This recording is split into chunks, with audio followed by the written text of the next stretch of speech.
Good morning guys. आज हम करने जा रहे हैं स्टोर लेजर अकाउंट। तो हमारे सामने एक क्वेश्चन है, the following transaction took place in respect of a material item. मतलब हमें कुछ मटेरियल आइटम दे रखे हैं, डेट का कॉलम है इस तारीख को, रिसिप्ट क्वांटिटी इस तारीख को इतनी रिसिप्ट क्वांटिटी हमें हुई है, रेट इतने रेट के हिसाब से, और इशू हमने कुछ इशू भी किए हैं। Prepare a store laser sheet using LIFO method. LIFO method का मतलब होता है लास्ट इन फर्स्ट आउट। तो हमें सबसे पहले इसका फॉर्मेट पता होना चाहिए। तो फॉर्मेट के लिए हम देखेंगे, सबसे पहले हम ऊपर लिखेंगे store ledger account, LIFO method, date का कॉलम, रिसिप्ट का कॉलम, इशू का कॉलम, बैलेंस का कॉलम, फिर quantity rate amount, quantity rate amount, quantity rate amount, ये तीनों कॉलम सेपरेट सेपरेट बनेंगे इसमें। तो हम सबसे पहले अपनी पहली एंट्री देखते हैं। हमारी पहली एंट्री दे रखी है 2 मार्च की, रिसिप्ट हुई है 200 यूनिट। तो जो भी हमें आइटम रिसिप्ट होगी उसको हम रिसिप्ट वाले कॉलम में लिखेंगे। 2 मार्च पहले हम डाल देते हैं, हम मार्च 2 भी लिख सकते हैं। क्वांटिटी कितनी रिसिप्ट हुई हमें 200, रेट क्या है 2 रुपये के हिसाब से, तो ये हमारा आ जाएगा 400। तो हम एज इट इज़, हमने इशू तो नहीं किया इस तारीख को कुछ, तो हम इशू में कुछ नहीं लिखेंगे और बैलेंस में as it is same amount लिख देंगे। 200, 2 रुपये के हिसाब से 400 अमाउंट आ गया। दैन हम इस लाइन को क्लोज कर देंगे, मतलब इस डेट का हमें और कोई ट्रांजेक्शन नहीं है। नेक्स्ट हम देखेंगे मार्च 10 के है, तो हम यहाँ पर डालेंगे 10 मार्च। अब इसमें भी हमने क्या किया, रिसिप्ट किया 300 यूनिट, 300 यूनिट, रेट क्या है 2.40 के हिसाब से। तो 2.40 को हम करते हैं 300 गुना में 2.40, तो ये हमारा आ गया 720। 720 आ गया। इस तारीख को हमने कुछ इशू भी नहीं किया तो इशू में ब्लैंक आ जाएगा। फिर उसके बाद हमारा मेथड कौन सा था, last in first out. Last in first out method में हम सबसे पहले वो लिखेंगे जो हमारा फर्स्ट आया था, यानी कि 200 यूनिट 2 रुपये के हिसाब से 400, और उसके बाद 300 यूनिट 2.4 रुपये के हिसाब से 720। फिर इस डेट को हमारी और कोई ट्रांजेक्शन नहीं है तो हम इसको क्लोज कर देंगे। फिर नेक्स्ट देखेंगे, नेक्स्ट हमें दे रखा है मार्च 15 को, हमने इस बार इशू किया है 250 यूनिट, इसमें हमें रेट नहीं दे रखा है। तो हम सबसे पहले डेट डालेंगे 15 मार्च, कितने इशू किए हमने 250, तो रिसिप्ट में हम कुछ नहीं लिखेंगे, इसमें लिखेंगे 250।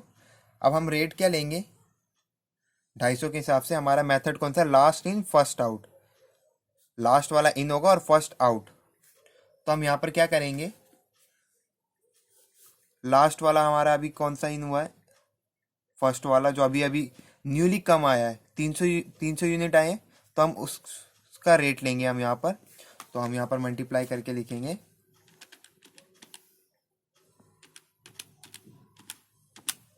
600 आ गया हमारा।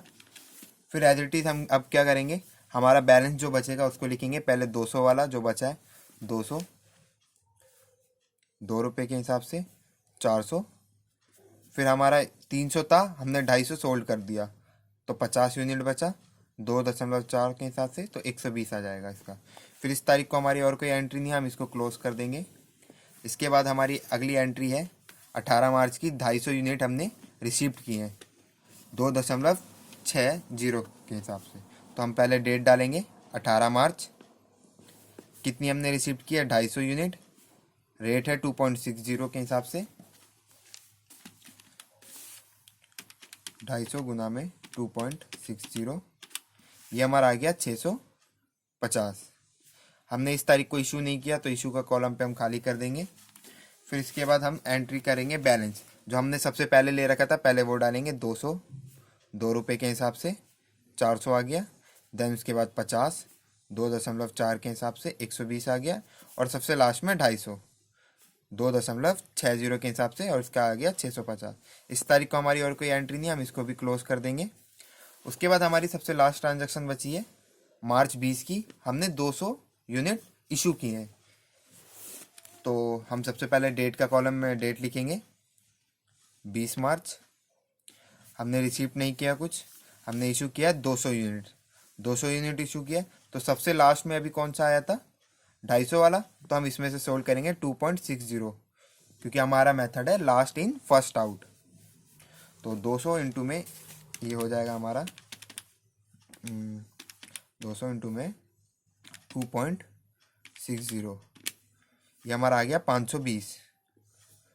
अब इसके बाद हम क्या करेंगे, हमारा जो बैलेंस दे रखा था 200 वैसे का वैसे लिख लेंगे, 2 रुपये के हिसाब से 400 आ गया, 50 2.40 के हिसाब से 120 आ गया, एंड हमारे पास 250 थे, हमने उसमें से 200 भेज दिया, तो फिर से हमारे पास क्या बचेगा 50, कितने के हिसाब से 2.60 के हिसाब से, तो हमारा यहाँ पर आ जाएगा 130।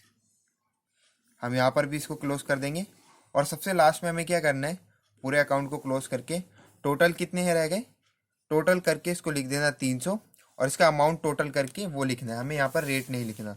तो 400, 120 और 130, 650, यहाँ तक कर लेंगे तो हमारा क्वेश्चन कंप्लीट हो जाएगा। Thank you.